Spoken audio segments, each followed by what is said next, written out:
Good morning, it's Dr. Hodges, and today I want to talk about muscles, bones, and metabolism, and how they're kind of all related, especially for us ladies. So, if any of you guys have watched any of my videos, you will know that I am a strong believer in that one of the most important numbers that you can have in your vitals is your BMR, so your basal metabolic rate. And that is really the number that tells you the number of calories that your body needs to maintain. And so from that number, you can also see what you need to do to lose weight, or if you're now at a point where you want to gain muscle, what all you need to do to gain muscle. That number is key. So what actually determines that? Well, for a large part, your BMR is going to be controlled by your genetics. And so it's not uncommon for patients to ask me when they're trying to lose weight, what do I need to do? I mean, how can I make my metabolism faster? Is there a medication I can take? No. Is there a prescription you can give me? No. If so, believe me, I'd be taking that thing 3 times a day if I could. Unfortunately, there's not one out there. Are there supplements out there that can help with your metabolism? There's really not a lot. There are supplements out there that can give you more energy, but they don't necessarily increase your metabolism. And so some of these different supplements that patients might take before they go for a good workout, it's not really increasing your metabolism. It's giving you a little extra energy or energy boost to help you make it through that strong workout. And so let's talk a little bit about what the research shows. There is some research that green tea can give you a little extra calorie burn. But I mean, it's a little extra calorie burn, like 20 to 40 calories on any given day. And so it's not like you need to be drinking gallons of green tea. If you enjoy green tea, drink your green tea. But I certainly don't think you only drinking green tea is going to get you to your fitness goals. So can't really change your genetics. You can't drink enough green tea. So now what? What do you do? Well, one of the ways that we found that really increases your metabolism is the type of training that you can do in your lean muscle mass. And so HIIT training, so high intensity interval training, has certainly been shown to help to increase your metabolic rate. Now, there are a lot of different studies out there, a lot of different blogs, a lot of different fitness magazines will talk about what is the best ratio of slow work to fast work that you need to do to get the optimal results from HIIT training. And just like with any exercise program, if you are just starting out, you do not need to go to a boot camp class. You can very easily do a HIIT training session just with walking or just getting on a bike. I know that if you go to a gym or a trainer, they can have you doing like these medicine balls where you're bouncing it and you're moving and wiggling these great big heavy ropes. You don't need to do all that. I had a trainer that for her to do a high intensity interval training session with me, she just did it, I want to say it was only for 20 minutes. And actually no, it'd be 26 minutes. Because what she wanted me to do were 13 cycles on a treadmill where I would jog for a minute and then I'd walk for a minute.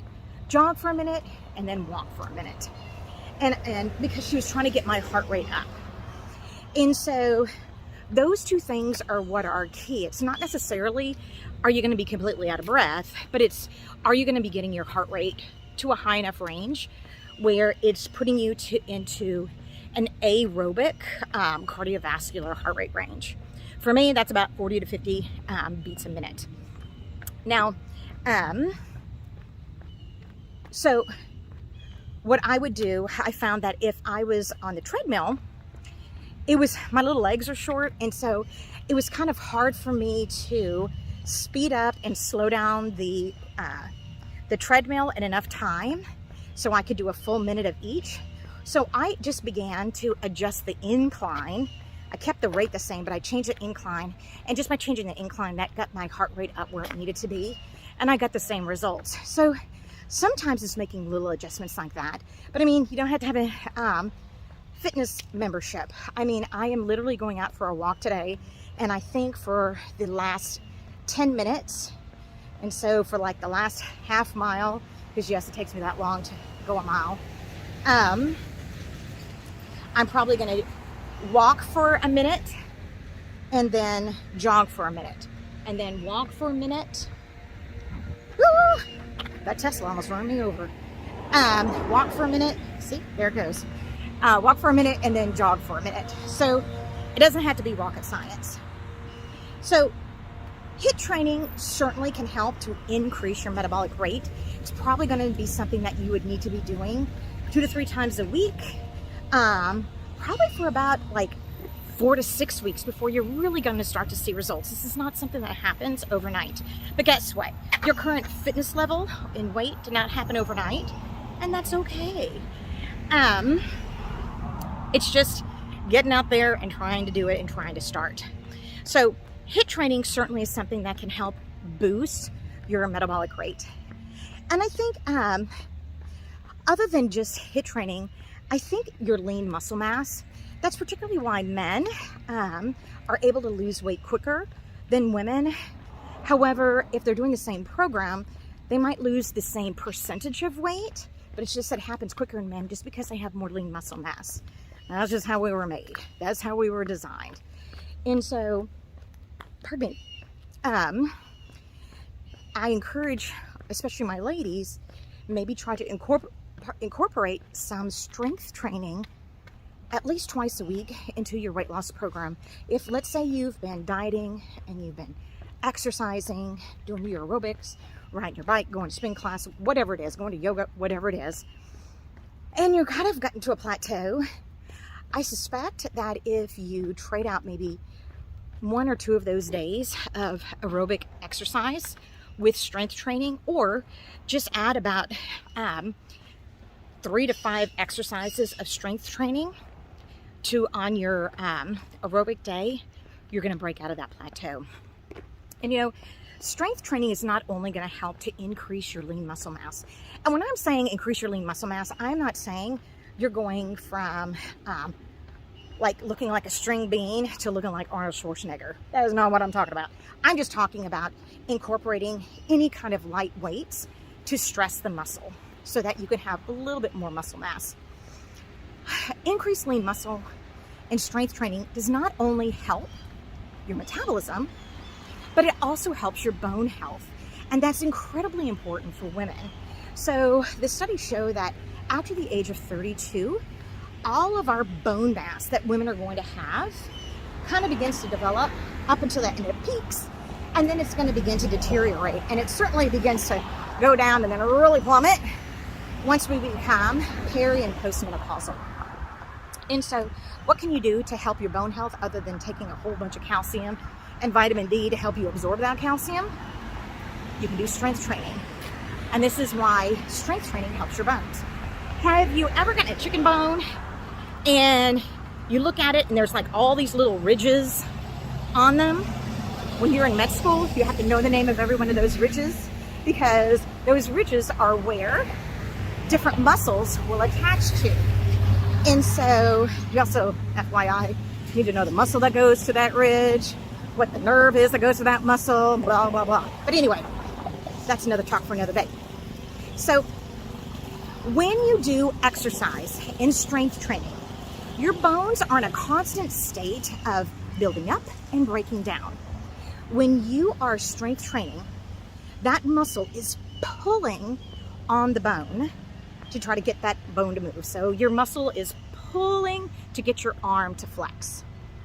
Okay, so when you're doing that, you're stressing the bone, but in a good way, and that is causing the body to build up a little bit more to that ridge. So the stronger the muscle, the bigger your ridge will be on your bones, because it needs more, like, get a stronger foothold. And if you have more mass to your bones, the less risk for osteoporosis. I would probably say, like, I think it's like 98% of all the calcium in your body is going to be stored in your bones. There 2% is floating around in your blood. And your body needs calcium. It's kind of like part of our battery. It's part of our electrical system. We use calcium for all of our electrical processes in our bodies, from muscle movement to nerve impulses. And so our body really needs a tight window of calcium. And if the blood levels drop a little bit, your body just leaches that calcium from its stores in the bones. Ooh, sorry, it's noisy.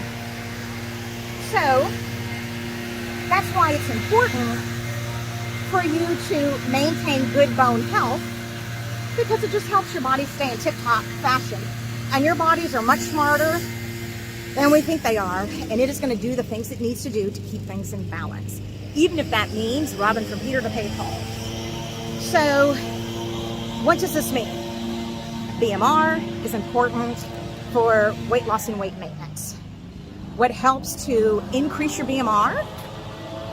HIIT training and muscle mass and your genes. So maybe I should say the things that you can change are going to be HIIT training and muscle mass. But then muscle mass is also going to be have a twofold importance.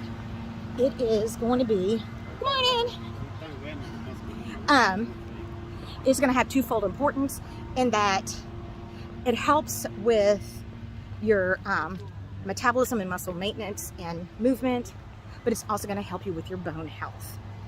So I think what all this really means is, why don't you guys go out and add some little strength training? I think whenever I go home, I'm going to do some sit-ups and some modified girl push-ups. So you don't have to do a lot. You just have to do something.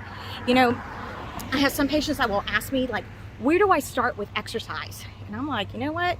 You just start with the first step. If you can walk,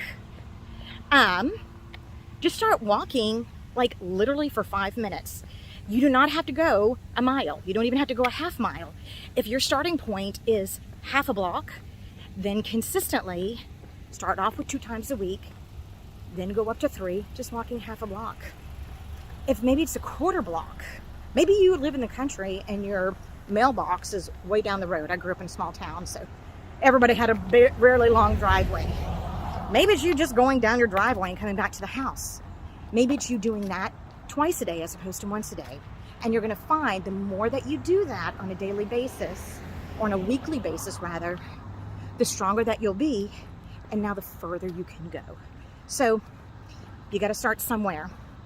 The point is that you just have to start. So hope that this helped. Add in a little muscle weight training. It will do your body good in more ways than one.